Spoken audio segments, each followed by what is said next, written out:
want to talk a little bit about what it was like to do the infrastructure part of Disney Plus. I am looking for the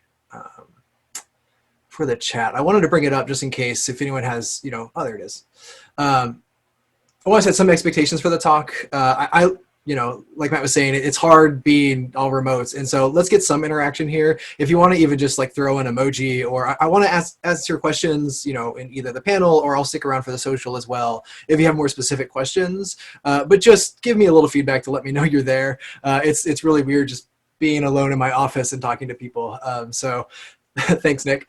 So let's set some other expectations for the talk itself. As Matt was saying, we like to tell stories here, and I love telling stories. Being working at Disney for so long, stories are now part of how I do things, and want to set some expectations for this story specifically, where ideally this story is actually very boring. Compared to all of the cool things going on in infrastructure and DevOps and everything else, there's no Kubernetes in this talk. I'm sorry if that was an expectation. There's no distributed tracing necessarily. I'm not talking about that. I'm not talking about service meshes. I'm not talking about hot new Argo CD or CI/CD platforms. I'm talking about some boring infrastructure that was used to go from 0 users all the way up to 50 million and beyond. So. Tracing, hey James, how's it going? James was also on the team there, so thanks for joining. Tracing, yes, they're not saying these tools aren't amazing and they solve a lot of problems. They would be great in so many use cases, but that's not necessarily what we had. And so we built with what we were working with. So, and this, again, a long time getting to infrastructure that will do this automatically for you to scale to this. So don't just think this is happening overnight. And so, let's start again. Like we were saying, we're gonna tell a story. What's one of the best stories? Right, a long time ago, galaxy far, far away. Let's just go right into it. And I know some of you are thinking like, well, like this was just last year, right? Like, yeah, November was a long time ago at this point. I remember November fondly, and I miss it, I gotta say. And this galaxy far, far away, it's like, well, like this was Earth, right? And it's like, yes, but again, pre-COVID, and Earth was different. And I'm actually really sad that I couldn't come out to London to do this in person, because I've only had a chance to go to London once, and it would have been great to come out and see everyone, faces besides the little boxes. But maybe sometime in the future, when all this is over, in the whenever, I guess like Star Trek would be in the future. So I guess that's post-COVID or something. But anyway, that's really the only 4 slides I have. The rest of it, I'm going to tell a story. And not to say we don't have some visual aid to help. I like stories. I like drawing pictures. Slides sometimes are constraining to be able to see a full picture of what was happening. And so I actually drew out this timeline here for what it took to go from that 0 to 54 million. And from my point of view, I was with Disney Streaming for I started 11 months before launch. It was December of 2019. But the company that was in charge of launching Disney Plus had been around for a very long time. And I'm not going to go into all that fantastic history. That was 2001 is when BAMTech Media started. They did a lot of cool stuff. They were streaming things for a long time. They had lots of different customers and streaming services. They were doing, if you're watching like UFC live fights or ESPN Plus or MLB live streams, like that was all BAMTech Media from the early days. And so a lot of history here of building streaming services, doing live streaming. One of the HBO Now apps was also BAMTech Media. So there's a lot of stuff in here that BAMTech learned along this process. And there was so much stuff that when I came in was just automatically taken care of in a lot of cases. One was team structures and specifically the workflow of how people were doing things. DevOps was in the mindset of everyone already. Teams had ownership over their infrastructure. It was self-service for deploys. There was a lot of that stuff that was hard learned for a good 18 or 17 years before I even got there. And it was fantastic to walk into that environment and say, oh, people aren't sending me, artifacts to, push to production. People are getting their own pages for their teams and their services, and all that was just key to being able to do this, and was, I'm sure, one of the reasons that Disney was interested in partnering with BAMTech to build Disney Plus. It was one of those pieces that was like, you can have some of the tooling, you can have some of the products, but the culture and those values and the workflows really help you kind of accelerate that inside of a shorter time frame. So we're going to go right into where I started here. Like I said, 11 months before, and I started December, but this is me. And I was in charge of, I was the technical lead for cloud infrastructure on what we called productivity engineering, which was centralized services. And so we ran anything that would make a lot of developers more productive. We tried to write tools or host infrastructure or things like that for developers just to be able to use it and go self-service as much as possible. Oh, I got it muted.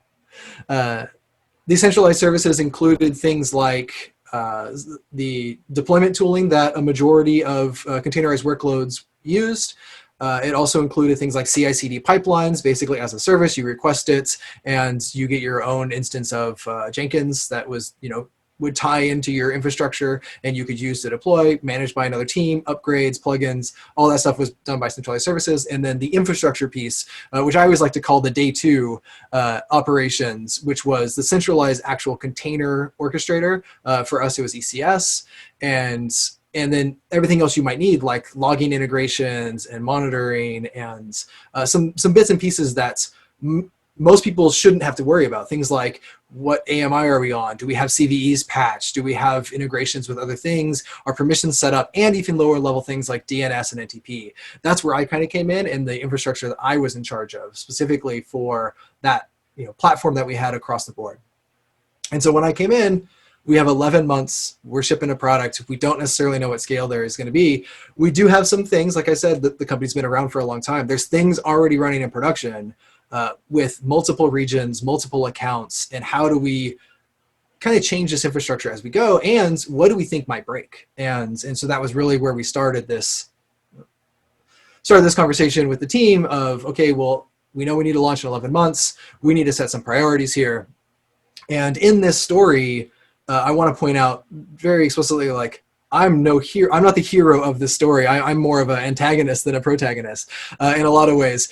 For me, as someone hosting infrastructure, the real hero of the story was essentially vendors, right? Like the people, the services that we relied on to build and ship these products were absolutely key to making any of this work. And so if you're doing this on-prem, if you're doing it with your own teams trying to do everything from the ground up, you're going to have a lot more to do. And so we were able to lean into all of the services that we could get from a vendor. And I'll go into that a little bit more on how we figured that out. But obviously the very first thing that's always going to break is DNS. Right? Everyone's like, hey, DNS, that one is going to break. I know it because it's DNS. And in our environments, we had hybrid situation. We had our own DNS mass servers that allowed us to bridge DNS for on-prem and AWS. And so how do we make that safe to do inside of this new environment? How do we scale that? How do we just make sure that doesn't go down? The second piece was actually log storage for us. Logs were very critical to how people debug things, how they were looking at production systems. And we had some self-hosted, Elasticsearch that we were using, but we knew it wasn't going to scale to where we needed it to be. So that was the second piece that was called out, that in previous, years had some scaling issues or problems that we either didn't have expertise on my team, or we didn't know necessarily what we wanted to do with that, how to make that just available for everyone without them thinking about it and letting it scale as much as we need. And the last piece was just the underlying infrastructure. How do we make this scale? Will it scale to whatever number we think it's going to be? And how do we make it safe to change? How do we mutate the infrastructure? How do we make it so we can iterate on things when we know something like, a month before launch, we're going to have a CVE come out. We need to be able to change instances so we're secure. And those sorts of things where, how do we do that fast? And so our checklist here, just going down the list of, well, let's look at what we have. And DNS, number one, hey, just before, a few months before, Amazon announced managed resolvers, which allowed you to do custom domain forwards. Great. We can offload all of our centralized DNS mass that was, again, multi-region, multi-account, so there was VPC peering, all this stuff. We can get rid of that, and we can rely on the managed resolvers from AWS. So we can roll that out. We have a plan for it. Log storage. Let's look at some vendors. Let's look at who can scale, who can give us the features we want, and what the cost ratio is going to be. And in this case, like I said, we had self-managed instances for things like Elasticsearch and CloudWatch logs, and we just took the cost of, okay, how much does it cost us to run all of this infrastructure by itself? How much are we spending people time to maintain it, to update it, and work on it? And a lot of that was like, okay, well, we're roughly, I don't remember the numbers, but we're at some number and one person, time to dedicate it to this thing. And then we compared vendors and we said, oh, look, like at our current rate, like the vendor's actually cheaper and we get a person back. Like that's a no-brainer. Like if you can just say, hey, like vendor, you are amazing at doing this scale up system. We can work with them. We can partner with them to do this for us. We offload a lot of that work and we get a person back to do some of this. And then the third piece was scaling it and building it. And at the time, especially for ECS, there wasn't a system that would work across accounts, across clusters, across regions, the way we wanted it to be able to mutate that underlying infrastructure. And so we knew we needed to build something here. And just to give a little bit of context too, the team size for infrastructure was, the group of productivity engineering was growing, but the infrastructure team was actually myself, was the newest person. I had been there for a month, one person that had been there at the time for 8 months, and two other people that left shortly after I got there. So we went from 4 people, 2 of them had been there for a while, to 2 people, which neither one of us had been there for a year. And so we knew, hey, we're really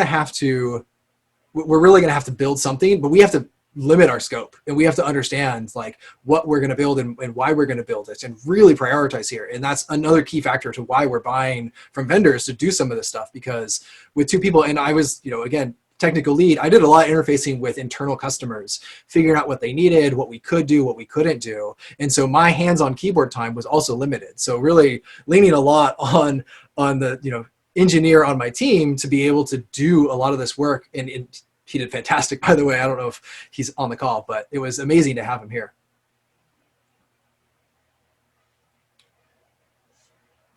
So this gets into the story part where I just call the boring montage, right? Like this is, you play the music that goes on and this is where all the engineering actually happens. But I can't actually talk about that because we want to get to the other part where the graph starts going up. But just to touch a little bit on kind of how we solve some of these problems, the DNS managed resolvers, we thought, hey, we have multiple accounts, multiple regions. Terraform's a great fit for that. It's all AWS resources, and we can change, our VPC, our subnet groups and hosted zones to be able to forward those domains and manage that in a centralized place with Terraform and just have it out there and ready to go. We can query the state for all of our accounts, all regions at once, and it was a fantastic fit for that piece of the engineering. The second piece was the logging and managing a partner infrastructure to say, hey, this is how we want to manage our logs. And so we were splitting up things with RBAC per index. So a team had an index, and we wanted some security rules around who could see which logs. Mainly for things like GDPR and security, and we could safely put certain things or I mean, most things weren't in logs, but teams didn't have cross access to like all the logs. If it was a global index, everyone could see everything, which would, first of all, be noisy for people, but also just be bad to be able to like see, oh, your team's having a problem over here. And like, let's just limit some of that scope, let people focus on what they're experts in and what they're doing. And so we wrote some tooling around that to also manage those RBAC rules, single sign-on, how we create indexes, all that kind of stuff. We definitely leaned on the partner to give us those APIs.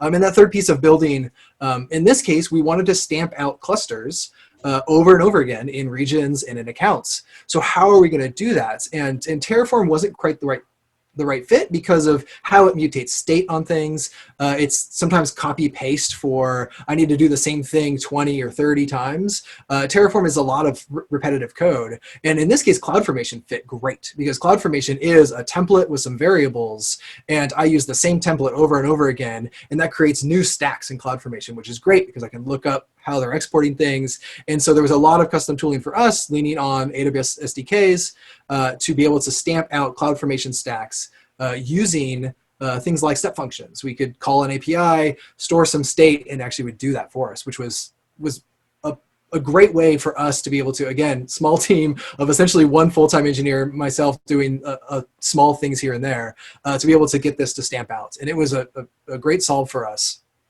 and hosted state by Amazon, all that sort of stuff just came with it, which was great.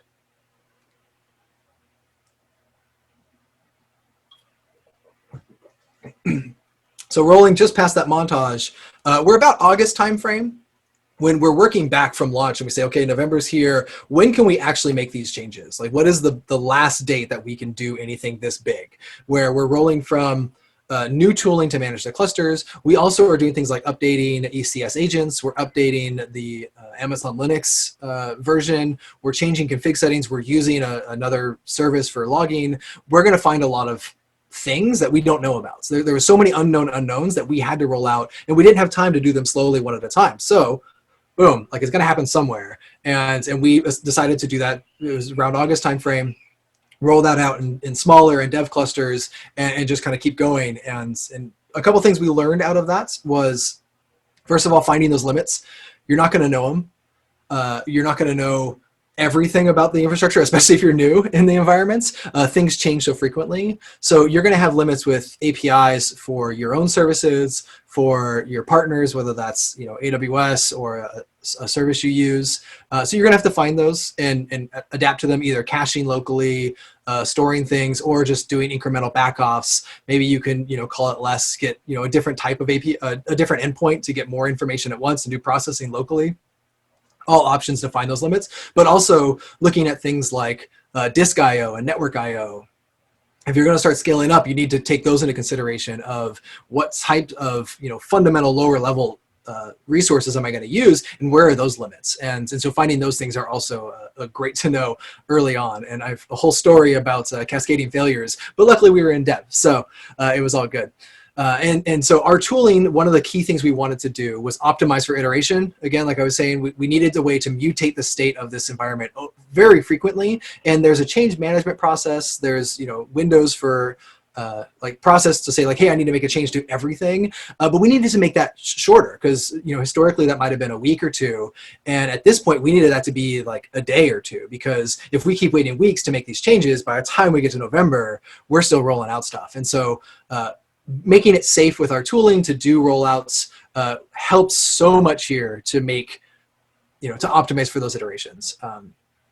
And third piece here, automate things that wake people up. Making it safe for people to operate these systems is sometimes not thought about. We're just like, well, I'm just going to optimize or automate everything. Maybe not actually a good idea. Find the things that wake people up.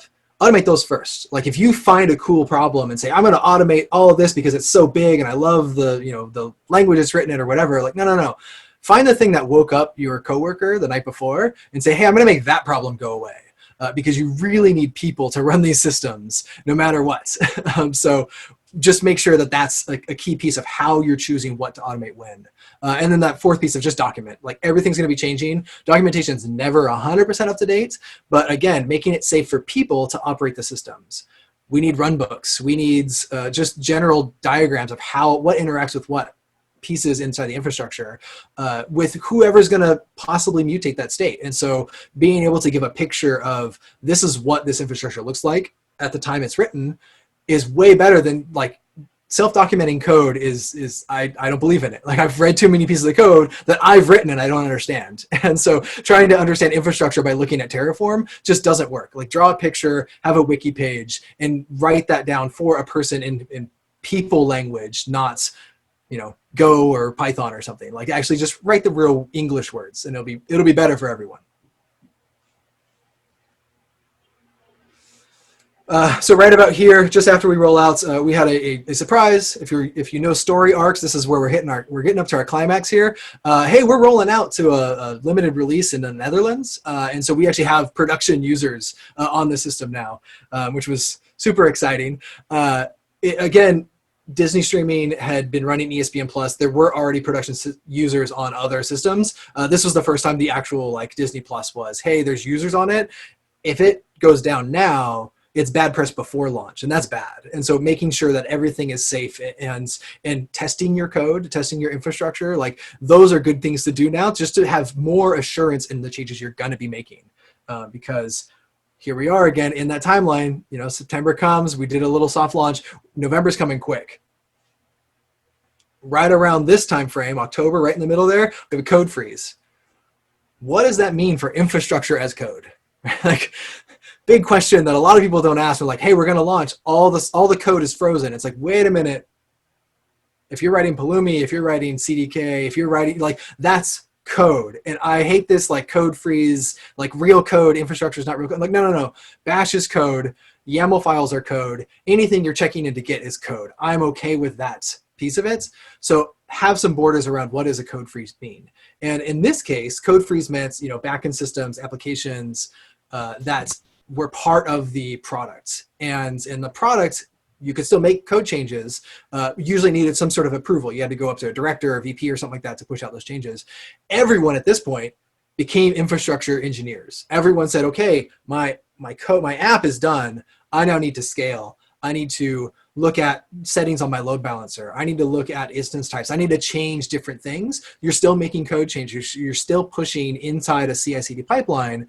It's just not application code. And I always like to distinguish that of infrastructure, if you're doing it this way, is still code. You should treat it that way. When someone says it's code freeze, get some definitions around what that means. As we're scaling up here, a few more things we learned. API limits, again, once you're going to go 10x your infrastructure, you're going to find new limits. I don't care what it is. You're going to find something else that's like, hey, this isn't working very well. Some of those can be easily mitigated. Things like changing an API version or API path, using new libraries of what your API is, like where you get it from for that API may solve all your problems.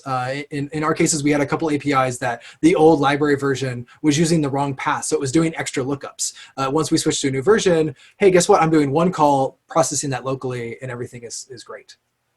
Scaling early. Super critical here. Waiting 2 weeks before a global launch, probably not a great idea. I would definitely recommend you scale a little bit earlier than that, maybe 3 or 4 weeks, just to be able to say, hey, is all the infrastructure available?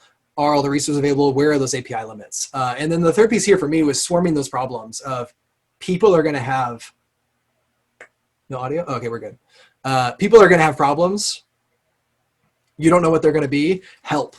Swarm those problems. If you like, hey, no, like that's not my problem. That's not my area. If you have some insight, if you might be able to like offer a hand, just being able to give options. So one problem that we had on the infrastructure side was we were scaling up. The instance types we were using were no longer available in the regions and availability zones that we were scaling to. We couldn't get more.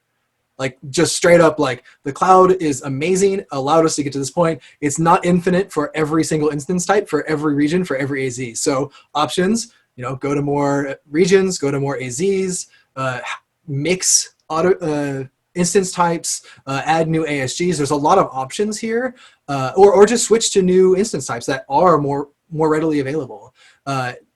Figuring out where it's safe to change the state of your infrastructure at this point in time. Again, this is 2 weeks before launch. We already have production users on this system. Is really important to know which ones are the most safe to do. And so understanding that maybe regions and VPCs don't often change very much. So there might be more cracks in what things aren't known. And so we, again, made it very safe in our environment with our tooling to make it fast to update our clusters. So in that case, we just say, okay, well, let's just replace all the instance types. And that's literally what we did the week before launch was, hey, this new instance type is better or at least more available. Let's go to that. And we know we can get enough to the scale that we need. And so we roll out everything. I think it was a Tuesday that launched on. It was the Monday before. We had, change request. Our tooling did great to kind of roll that out. And I was super proud of the team, and it just showed off everything of that montage. All that work paid off. But also the piece here is don't skimp on the other region, like the one over there that like isn't the primary, like scale that one too. Because even though all the work is here, you're saying like this is primary, so we're just going to scale this one. No. All those other regions matter. And I'm just telling you right now, like if someone says like, no, we just need to focus on this one, push back and say, let's think about that again. Here we are, launch day, November. I honestly don't, it's on the back of my shirt. I don't remember the date. It was a Tuesday, and Monday we're rolling out things soft launch, apps and getting things prepped for it. I'm just watching graphs. At some point there's nothing more you can do. You just have to wait for the enemy to come. I mean, customers. And so here we are, like it's, rolling everything out. Oh, I'll get to the questions later. Rolling everything out, and like I need to sign off for the day. It was I checked it out. I saw the launch on my side. Press releases maybe aren't out yet, but I'm able to test on my end the things I need. And one thing that I learned here that is a faux pas for most people, that I love it, is okay to have users alert you. Like full stop. Like before I went to bed, I set a Twitter alert for a hashtag, and I said, you know what? I don't want every team's alerts. I don't want all the infrastructure alerts. I want to know mine from PagerDuty. But if customers are having problems, I would also like to know that. And that's okay. And I was woken up at 4 a.m. buzz. Oh, looks like someone had a problem. Check it out. Sign into Slack. Hey, is this us? Do we know what's going on? Get a quick summary of someone else that was in a different time zone, was already awake. Cool. Mute that alarm. Go back to sleep for a couple hours. Absolutely viable to have customers alert you. And I think that people, it's always like, oh, you should have your own alerts. You should be able to find those things. But users have the experience, and have a user having a bad day or having a bad experience with it is also critical, even if it's not your stuff. So if you do care, like it's funny because I go from Disney, which was guest experience obsessed, to Amazon, which is customer obsessed. And to me, it's the exact same thing, where I'm still looking at what is the customer experience and how are they treated in this environment. So, but that's launch day. I have a bunch of other stories inside of Trenches here that I can't get into. But like I said before, scale up that other region, because what a graph looks like when you switch regions under extreme load is super stressful, but also like kind of exciting, and I don't recommend it, but always make sure you have that backup, and it works, and things are scaled, and you can handle that load and switch at a global scale and also at a team scale. If you have individual teams and individual services behind the scenes you need to scale, make sure those have backups. Swarming problems is great. Don't offer all your feedback of like, hey, I know the problem, I know the solution. You are not an expert in your other team's stuff. Like, let them solve the problem, hang out, see if there are problems. You can even shadow in their chat rooms or something to see if there's something that you might have insights into, but don't offer those solutions out of the gates. It's just going to cause a lot of bad days for people that are already under stress. So let's look at the person and handle the people and say like, hey, let's have some empathy for your team, what you're going through, and really lean on that empathy piece of like, we're all in this together. I'm not going to tell you what to do, but I will offer insights and help you and swarm that problem if you want me there. And that last piece, I think I mentioned it before, automation is great. Don't automate everything. Your assumptions are going to be wrong. Find the things that wake up people. Documentation in our case was more important than most of our automation. Some critical things like scale up, scale down infrastructure, that all worked great. That was pretty simple automation. It wasn't groundbreaking to say like, hey, CloudWatch, look at these metrics and scale up the cluster if it hits this. Like, that's not super new for a lot of people that are running in any sort of cloud environments. So automate the things that are important, but it's okay if a person has to go into the console and click a button. Like, don't think that you failed, that automation is the only way to go. So let's look at that as far as like where there's boundaries are for what you automate. Right here, past November, past the launch date, a week later, we actually launched in 3 more countries. It's not even on this graph because it was basically a non-event. It was extra load, but for us, it was smooth sailing from there. But we're heading right into March. 5 months later, we're going to launch in the UK. And so what does that look like? One thing we have to know at this point, you're scaling up. You don't know where this is going to end. You don't know when users are kind of going to tail off. But a lot of your choices are going to be wrong. It's fine. Everything, technology changes, assumptions change, scale changes. It's okay to be wrong and to modify that. Don't take it personally, and don't work with other teams and say, hey, I think you might need to look at this other way. One of the things for us, a key learning was scaling clusters. Blue-green deployments were the way we were scaling things out. We said, here's a cluster, here's an ASG, here's another ASG, switch over. That worked great at smaller scales, at hundreds of instances. That does not work great at thousands of instances. For the amount of time it takes to get a new ASG spun up and then drain the old one, you're spending double the infrastructure for a long time. And you may not be able to get all of that other ASG spun up in the same region, because again, resource constraints around if you're using the same ASG or the same instance type, there's a lot of things to consider at different scales. So for us, one of the things to learn was, rolling releases didn't make sense at small scale. It made a lot of sense at large scale, but also question things like immutable infrastructure, right? Like, do I need to cut a new AMI to roll something out? Should I mutate an instance in place? Things like CoreOS and BottleRocket OS and Talos, like these things are mutating instances in place. Just reboot the system. That's a heck of a lot faster than requesting another 1,000 instances, let me tell you. So question those assumptions when you get to different scales and understand, hey, maybe all the best practices kind of go out the window for our environment or at our scale. I don't remember how much time I have left because my timer stopped working, but I'm just going to go right here to the end. March is coming up pretty quick. We made a great decision to scale up earlier. You're going to eat the cost, like I said, but the best thing about scaling up earlier and eating some of that cost, your people can sleep at night. Like that is super critical, because once March hits, if you have tired people, they're not going to be helpful. And so doing scale up a month early rather than a couple weeks early allowed for you to find some of those edge cases, allowed for you to make some of those changes in a more safe way. And again, you can automate some of those things that wake up people at night. You can spend a little bit more time to make sure that people get rested. And I'm trying to remember when I was on call during any of this, I don't think anyone on my team actually had a alert that ever woke them up, which was amazing to me. We used a lot of things like EventBridge in AWS to trigger Lambdas that would do things in the cluster. Say, hey, alerting said this instance is having a problem, fire that over to EventBridge, and then do some logic on that side and say, oh, how many instances are in the cluster? If it's more than 70% full, cool, I'll just go ahead and drain that instance and mark it as unhealthy, and it'll get replaced. Automatic. Like that sort of stuff was super critical for us when things like, Docker crashes on, let's say, like 0.001% of instances still happens occasionally. And so we don't necessarily have the expertise. We don't have the time to dig into it. It's okay just to automate that and say, just get rid of it. Like I'm okay with throwing that away, but automate that piece of it so that no one gets woken up to do the, AWS mark on health instance of healthy commands. That sort of stuff goes a long way. March, UK launch happened. Super successful. April, May, boom, we hit 54 million users, which is right around when I was actually leaving. I stayed through the UK launch, which was amazing just to see how this infrastructure and how the people adapted to making this a successful launch for all the users and everything else. And the Disney Plus is now in like 20-something countries, which is amazing just to see them being able to continue that on and scale that out to even more regions, more users. And they just last month had 60 million users. So it's been an awesome ride just to see how that team and infrastructure has evolved.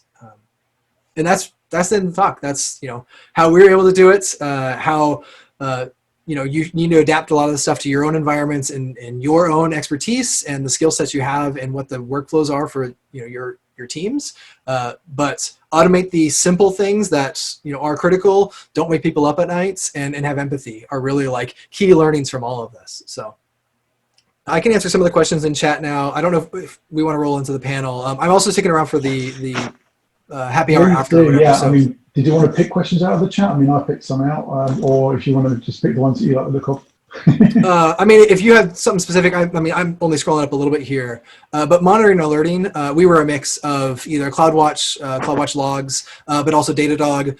We had some Splunk, we had some New Relic. It was all over the place. Again, teams in a very it was prescribed. Hey, here's our chosen way to do it inside of our clusters. Like we recommended people a lot of times to use Datadog because that's what we were integrating into the system, but teams were allowed to pick whatever they wanted. So a lot of our tooling wasn't in Datadog. It was in New Relic, or it was in Splunk, or just CloudWatch, which was fantastic for scaling up, but it was really mixed. It wasn't one solution is the way to do it. Each team had their own preferences, and how they automated and stood that up was absolutely great. Monitoring, I think, was all centralized on PagerDuty, but basically every tool integrated with PagerDuty to actually send the alerts, which was great for us. But I never saw anyone using anything other than PagerDuty. I saw a question about load testing. Yes, that was what I was going to ask. So Ishan was asking about that. That one's super hard because it matters a lot what you're running. And so in our, like for the things I was running, our major apps were basically step functions. And it's like Lambdas scale up, no problem. Like we didn't have an issue with load testing our API. It wasn't called that often. For the underlying infrastructure, we saw, once we started scaling that up, we saw how users of the system were sending logs to disk, were doing things that we had to mitigate. And so things like not writing to disk, if you don't have to, is amazing. I love Docker integration with journal D. A lot of people hate systemd,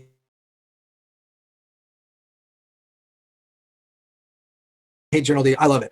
Journal D writes would flush, but my IO constraints at the disk level were on writes. So if you're using Docker with JSON logs, you're writing every line to disk. Every log is a disk write. And if you're shipping those somewhere, your agents are doing a read for every disk. So every line you write from any container is at least two, one read, one write.